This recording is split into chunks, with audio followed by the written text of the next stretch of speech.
Bonjour les amis, bon dimanche, voilà.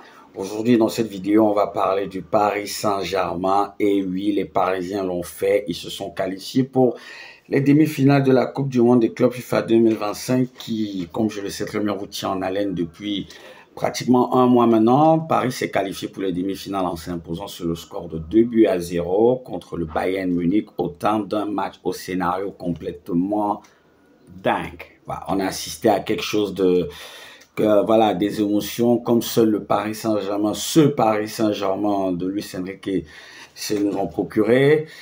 Voilà, déjà, bon, comme à l'accoutumée, on commence par regarder la feuille des statistiques. Comme vous pouvez le constater, au nombre de tirs, 11 tirs côté parisien pour 5 cadrés, 13 tirs côté munichois pour 5 cadrés aussi, 45% de possession de balle pour le PSG contre 55% pour le Bayern de Munich.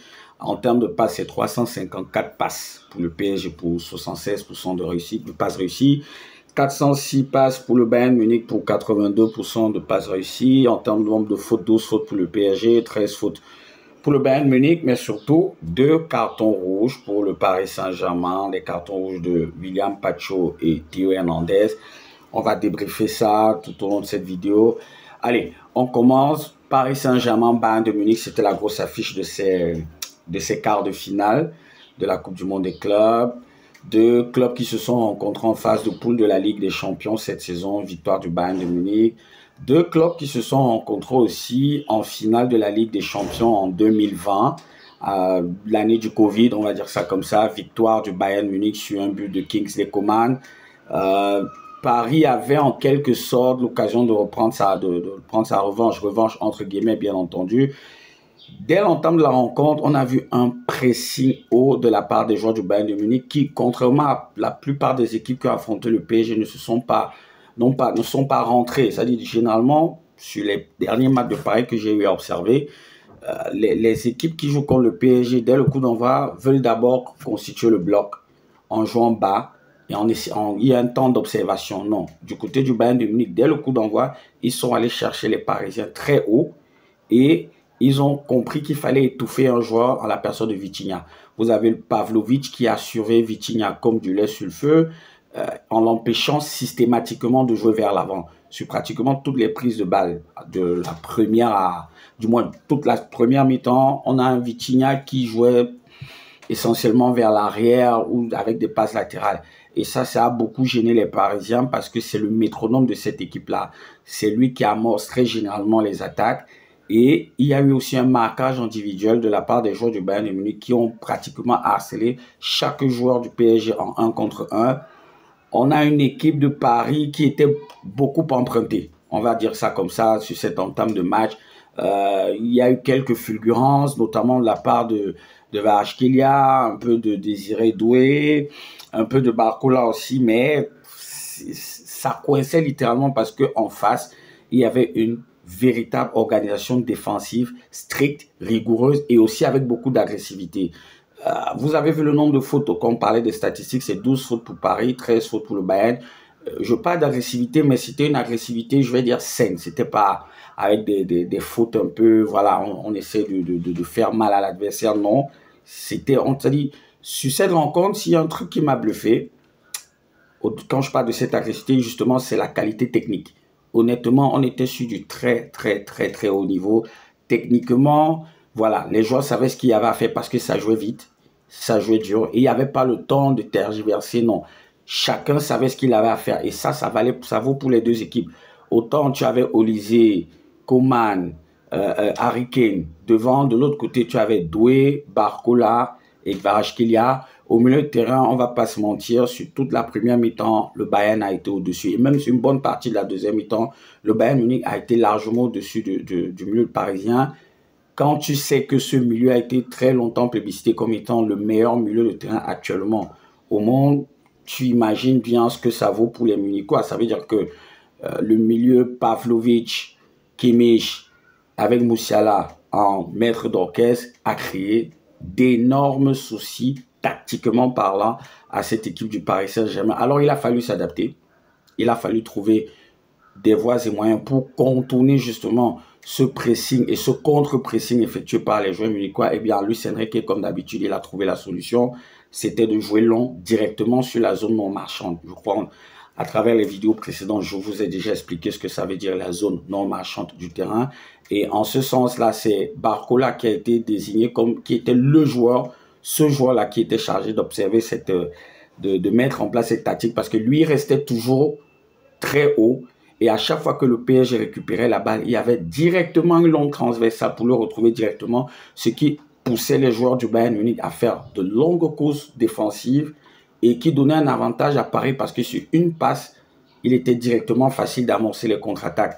Donc en fait, on a assisté, c'était comme un jeu de damier où lorsque tu mets en place une tactique, l'adversaire corrige avec des réajustements et tout. Et c'était vraiment plaisant à voir. Honnêtement, je pense que tactiquement parlant, c'est le plus beau match de cette Coupe du Monde des clubs. Déjà, l'affiche en elle-même promettait, voilà, on était sûr d'avoir un très beau match. C'est quand même le Paris Saint-Germain. De l'autre côté, tu as le Bayern Munich. Eh bien, on n'a pas été déçus. On n'a véritablement pas été déçus.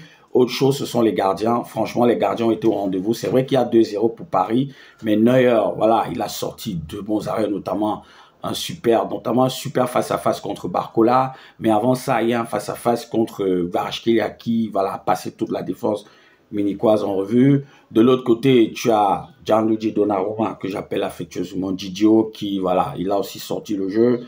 Ils ont été au rendez-vous et ça dénote du niveau, comme je disais tantôt, le top niveau auquel on a été soumis sur cette rencontre. Côté parisien, sur les 90 minutes et voire plus, je pense qu'on est unanime là-dessus. Le côté droit, à savoir Hakimi, Barcola, contrairement à ce à quoi on a habitué avec Mendes, Kvaratskhelia, non. Sur ce match-ci, c'était Barcola, Hakimi. Ils ont fait la misère concrètement à cette équipe du Bayern de Munich là. Et d'ailleurs, les deux buts du PSG viennent du côté droit. Doué à la 70e minute et Ousmane Dembélé à la 96e. On allait dire à la fin de la rencontre, avec Hakimi qui rentre dans l'axe, qui fait une passe en retrait. Voilà, Ousmane Dembélé qui arrive et qui claque un but. Donc ce côté-là, franchement, c'était le côté dynamique. Et puis ça peut s'expliquer parce que Kingsley Coman, au début, oui, il faisait les replis défensifs, mais après, voilà, physiquement, il a plongé. Ça a laissé la latitude à un joueur comme Hakimi, voilà, de faire des montées, comme il en a le secret. Hakimi, quand même, qui en a son 67e match de la saison. Je ne sais pas si vous imaginez un peu, mais il a toujours autant d'énergie. Il est toujours en train de monter. Il a de très belles courses, de très bonnes courses. Il permute beaucoup. Il peut facilement se retrouver en position d'avant-centre. D'ailleurs, on l'a vu sur cette rencontre-ci. Voilà, donc partie très animée, très serrée. Tout le monde avait l'occasion de marquer, tout le monde a eu des situations intéressantes. Il y a eu beaucoup de frappes de part et d'autre, mais très peu cadrées. Vous avez vu, c'est 11 tirs pour 5 cadrés côté PSG, 13 tirs pour 5 cadrés côté Bayern. Et il y a aussi un joueur qui sort un peu du lot dans cette rencontre, c'est Désiré Doué, qui a joué en position de 9, qui a eu un grand rôle de fixation. Il a beaucoup dézonné, il est beaucoup revenu au milieu de terrain pour créer le surnombre. Et par sa qualité technique, il arrivait à trouver le décalage qu'il fallait. Quelques déchets, mais bon, on sait, lorsqu'il s'agit de Désiré Doué, il doit encore parfaire son jeu, mais il a fait ce qu'il fallait. Et son but à la 78e minute, autant pour moi, c'est une sorte de récompense pour tout l'abattage qu'il a effectué durant cette rencontre. C'est vraiment mérité pour lui. Derrière, on a l'entrée d'Ousmane Dembélé. Et une fois qu'il est rentré, on a vu la différence.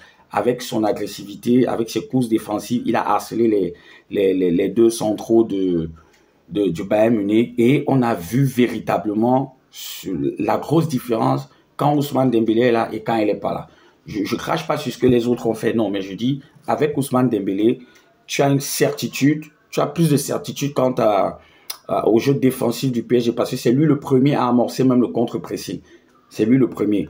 Derrière, on a eu aussi le fait de jeu marquant de cette rencontre, ce sont les deux expulsions. Pacho à la 82e minute, et je pense que c'est mérité. C'est une grosse faute quand même, parce que le pied, il était levé. Je pense que le carton rouge, il est mérité. Derrière, Théo Hernandez, carton rouge à la 92e minute. Là, on est dans le temps additionnel. C'est vrai qu'il fait le geste. On va pas se mentir. Mais pour moi, honnêtement, c'est sévère. C'est sévère parce que, à la limite, tu peux mettre un carton jaune. C'est pas, voilà.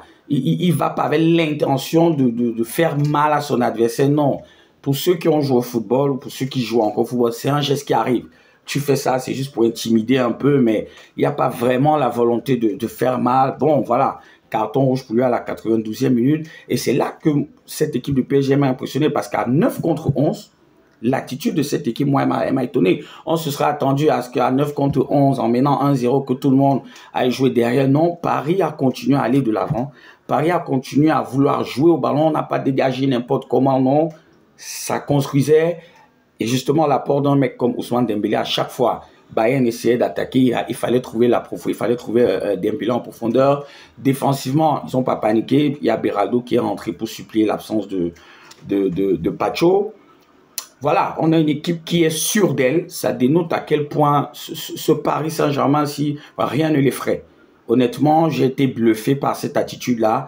Et justement, quand tu regardes le deuxième but du PSG à la 96e minute d'Ousmane Dembélé, en fait, c'est le Bayern qui récupère la balle, Paris qui insiste, qui récupère le ballon et qui lance une contre-attaque. Et tu vois l'attitude des joueurs. À aucun moment, moi je regarde ce qu'Hakimi fait, un autre joueur sera allé au point de corner pour essayer de gagner du temps. Non, à Paris, ça joue. À 9 contre 11, 96e minute, vous menez 1-0, ça joue. Il est allé exploit individuel, voilà, il remet le ballon, un centre en retrait, Ousmane Dembélé qui arrive, qui marque pour son retour. Quel bonheur!